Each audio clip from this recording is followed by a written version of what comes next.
Hello everyone, welcome to the kickoff video for homework 2. So now we are on the website and let's head over to the course schedule, homework 2 front end. And using this link, we get navigated to the skeleton code GitHub template. Now we can simply click on this use template button, create a new repository and give it a name under your own profile and keep the visibility to private, create repository. Now as the repository gets created for us, we can simply then clone it to our local device. Copy the GitHub link, go to your terminal, and just simply clone it. All right, so now we have the repository on our device. Let's go to the folder and open the VS Code from the terminal itself.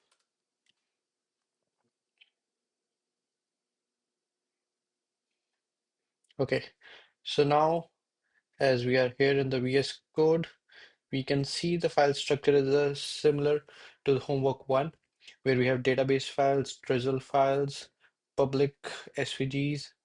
A scripts folder has been added new here, SRC folder where we have our React application as well as the server application and some test files, and then rest of those are package.json, wrangler.json, which would help your homework 2 to run smoothly. So for this homework, on top of the server code, certain files have been added to the React app where we have the pages folder, and you can see these pages: add expense page, expense list page, and total page. So what this is a simple expense tracker application for you to build on your device and just use it to keep your expenses, see where you are for the month, see the total, add expenses, store them in your database, and just keep a track of your expenses. We can see the error coming right here on our VS Code. So we'll go to terminal and install our node modules. So as the node modules get installed here, there would also be some scripts running here after post install, which would insert certain values into our database. And a database also gets executed here for us, a local database. As I was already working on my laptop on this the code base and creating the skeleton code. So I had the database in my device somewhere. That's why I didn't ask for database migration. But when you get the option for the database migration, when you run it for the first time, so you simply have to press Y here and your database would be created. If you still run into some issues, you can also always run the database scripts right from here, package.json. You can see the post install as well as the migrate local scripts. These are here to help you create your own database if you run into any issues. So now as our node modules got installed, we can go and see here the errors are gone. Only we see some warnings related to the usage, as well as you can see the Wrangler file dot got created here and the cache file here, which has the SQL file. How this got created? That is an interesting thing. As I was talking about the post install script, this was here for your homework 2 to insert certain values into your database. And what it basically did was create a SQL file, and then that SQL file got executed, and your database got filled with these values. So now we know from our installation that a script ran, then a SQL file got inserted, and database has certain values. So now when we run our application, we would expect these values to display on the page. So now let's just try that out and run our application. npm run dev. Now let's go to the Chrome and open localhost. And we can see right now there are no expenses. Weird. So what we need to do is go back to the code and see, is there a certain call? No, there is no call for the network also. So you can always come here and see the network tab. Are there any network calls or any console errors or something. Right now, no errors. Okay, so your best bet is to go and check the network whether any network calls are there. So no, right now there are no expense calls. This is an expense page, and we have expenses list page here, right? We click on it, we see that this is the page that this is the file that got downloaded from the React package, and we have that React page rendered right in front of us, but with no values. Okay, good. So we are here inside of the application, and we see that it is running. It is not breaking, but it is not having the values that we want. So now let's go back to our React application and see whether expenses list page does call certain uh, API calls or no. So no. So here is a to do, fetch the list of expenses from server. So I'll get started on it, and what you can do is basically to check how far have you come along in the homework two, or what all to-dos you have worked on. You can simply just globally search for the to-do keyword here. We have added it everywhere that you need to work upon. So there are a bunch of to-dos here, both in the React side as well as on the worker API side. So you need to fix both and eventually test them in your terminal by running npm test, where vtest suite gets run, and you'll see backend server tests as well as the front end tests. So vtest configuration has been mm, particularly configured in this homework too for your both your test cases to run simultaneously rather than you going and running them individually, where you can see which file was this, worker.json. No, let me check that file. Okay, so this was wheat.config.ts. This is the important file for vtest, where we have defined the workers config. This is for the server test, and this one projects, this is for the React web, where you have the React test files running. So you can define these test suites together for your front end and back end to run together, but be mindful that these test cases are exclusive to each other. They won't run simultaneously. One test cases would run first. Like in this case, we have this backend server test running first, where you can see the worker keyword here, and then your web running. So it is not like that, you know, a call is made from front end and then back end is tested. No, back end gets tested separately and front end gets tested separately. So just to clear that query out there, that do they run together? They run one after another, not simultaneously. Okay, so now going back to our application and see what all we need to do. Okay, so we were going to check whether we are fetching the list or not. Okay, so what we can do is define a list out here and try to fetch. Okay, so we have a fetch expenses function defined here for us. If I were to command click here on Mac, and it leads me to a utils function, which has defined a fetch expenses for me, which does the fetch functionality from the server. API calls here for add expenses, update expenses, and I have a util function for format money. Great. So you can see these util functions and see what is happening around in them. You can simply just call these functions or define your own fetch out here. It would do the same purpose, where you could just simply have await fetch API expenses called here, and then do the await response.json, where dot then kind of a structure works for you and you get the values out there. You could do that. That also works. But yeah, you have your utils function defined out here, and you have these file structures cleanly coded out for you, so that uh, whenever you want to debug an issue, you know where to go to, and your code doesn't get cluttered into one file.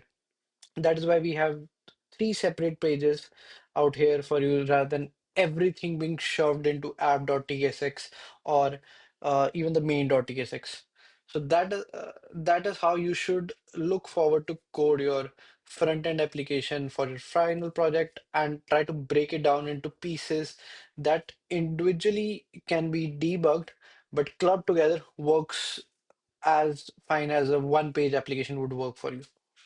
Okay, now back to the expenses list page. Now we have fetched this expenses and let's just see, do we have any state? Yes, we have a state and we'll just simply set expenses mm, list here. And in the error box, just simply print the error if there is any and set expenses to an empty array. That's it. Let's see, go back to our application. Okay, still nothing being fetched. Okay, let's just check the network call out here. Wait, let's refresh the page. And you can see that this fetch function came out here. Great. So we are, okay, sorry. So yeah, so we did do an API call and we can see that we are getting an empty array. Okay, so we are getting something back from the servers. So the connection between your front end and server is working fine, but we need to get certain values out of the database. One thing to note out here that is that this use effect, why does it run when I refresh the page? It only runs then, and when I click somewhere like next, it doesn't run here, but it runs only when I refresh the page. So that is some food for thought. When you get to know more about React, you'll get to know why it runs here. The answer might lie in this empty array. So do read about it, how the use effect works, because this is going to be critical for any React application that you work upon. Use effect and use state. These are the basic building blocks for any React application you work upon. Okay, so now coming back to our application where we have fetch expenses, but it returns an empty array. So now let's go to our server code. We can clearly see here the database is not being used out here. We have a database defined as expenses, but still we have no values being fetched out from there. So let's just go here, await db, use our drizzle commands, db.select dot from expenses, and then just simply pass on the value in the return function out here. Okay, sorry, save it. And then let's just go back and refresh. Now we have the values. So many values, 250 values, too much for a single page. So we do get all these values and we see it out here where we see the serial number out here, description, date, cost, and certain actions for you to edit or delete. Okay, so now we have one functionality working for us. Do we Are we able to edit it? Let's just try to edit and change it to 74, save. No. So it doesn't add it back in the database as we would be able to see in the network request here. No, no add expenses call is being made out here where we have this add expense, but this API is not being hit. Delete. Let's just try delete. No, even the delete API call is not working. Then I think so. This one is for update app.put. Yes, this one is for update. Even this one is not working. So you need to figure out like how to make these calls and get these APIs working for you.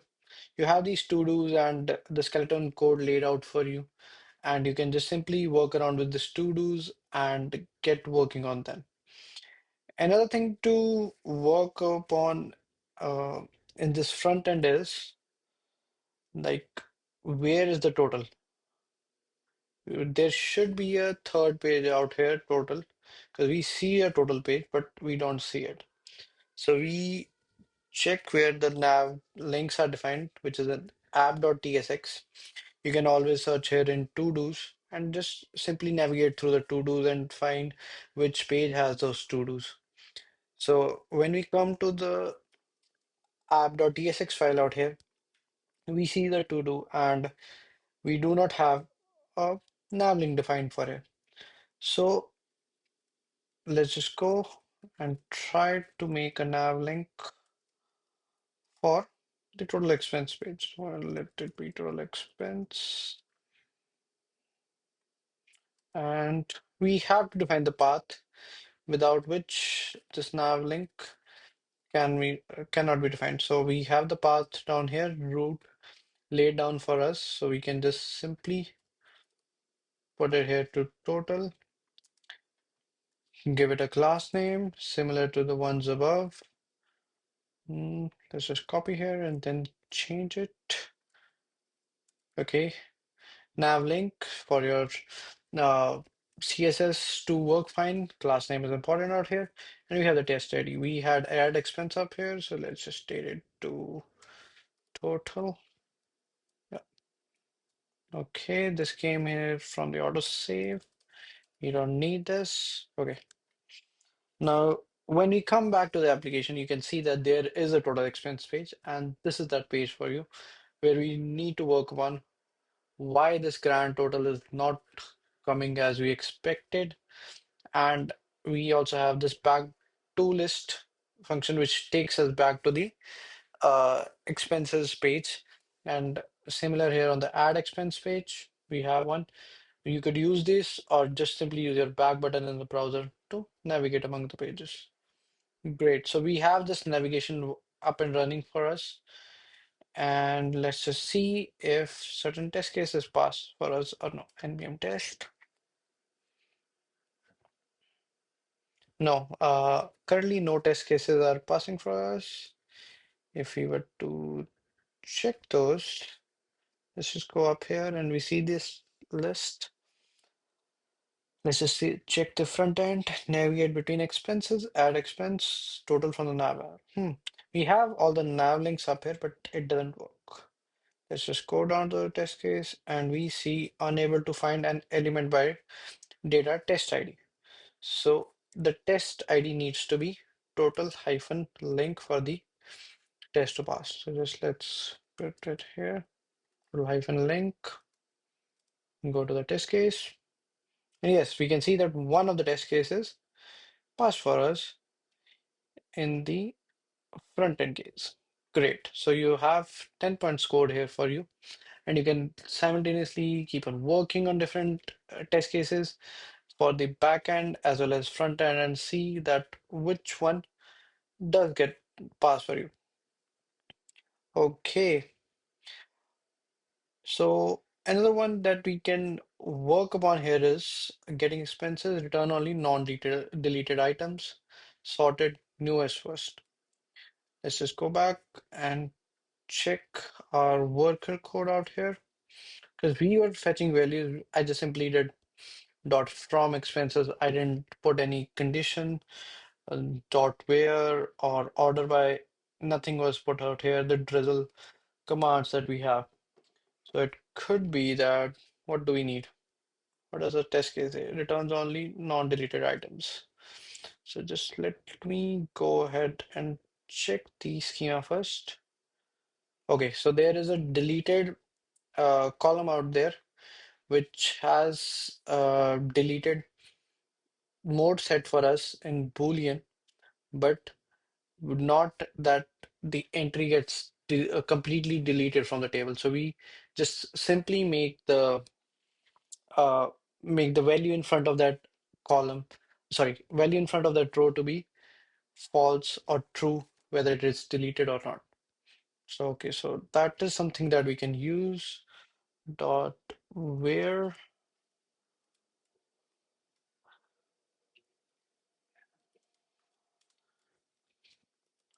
and I have these functionalities laid down for us. Okay, so deleted column and to simply pass in the value what we want. We want the non-deleted values. Okay, so where it is. Hmm. Expected to all. Okay, so this one was to go inside here. Just simply do this dot where and just let's just see. Go back. Does this test case pass for us? Hmm. Still it fails. Navigate this one pass, but adding sorted newest first. Okay, so we also have something like date out here. So we can sort them out. We can simply put order by and have our descending order based on, let's say, expenses dot ID.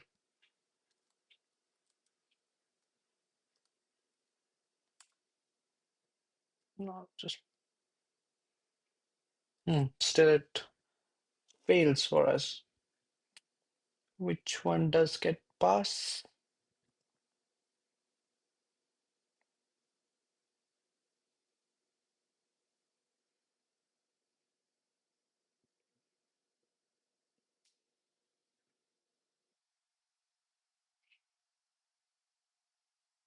So the issue with the test case was that the expenses still was showing uh, no entry in the database earlier, but the issue came out to be with add expense test case out here, where that server.test had to calls first to the add expenses and certain values were being added, and then we were trying to you know we were first trying to post the expenses and then trying to fetch those. Okay, so that was the main issue, that we didn't have our add expense in place.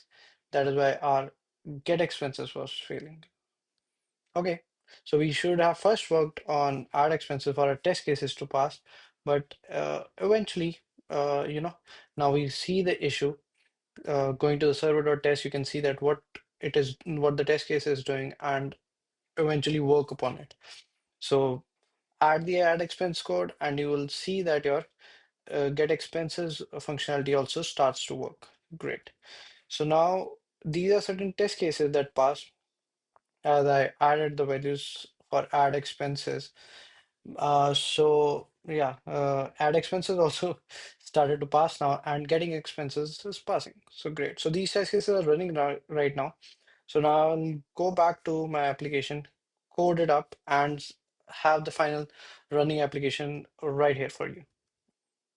Okay, so welcome back to the application. So we have a fully running web application out here, which is what you're supposed to get at the end of this exercise for your expenses tracker app, where you have all your expenses broken down into 20 expenses per page, a simple pagination logic on the expenses list page, and then you have your edit functionality out here. Where you can incredible metal table. Okay, save it, and you get your values updated out here. Now, if I were to refresh it, it works. Then you have your sorting by date functionality out here, which you need to work upon on the expenses list page. Then you have cost sorting, and you can also go ahead and just simply delete whatever expenses you want to delete. You can go ahead, add a new expense out here, McDonald's today, $3, add it, and you get it. So the uh, default functionality should be sorted by date, and then you should have this buttons working for you to sort by date or cost. And we saw the add expense page, and now you can just go to total expenses and see the grand total out here, which includes all these, expenses for you uh, from 1 to 13th of page, where you can go to the last page and see you have these 250 other expense out here. So great. So this is how your whole expenses tracker app should work, and this should be the final look of your app. And eventually, when you get your fully functional app like this, all of your test cases, the front end as well as back end should pass. All right, bye. Have fun while coding your expenses tracker app.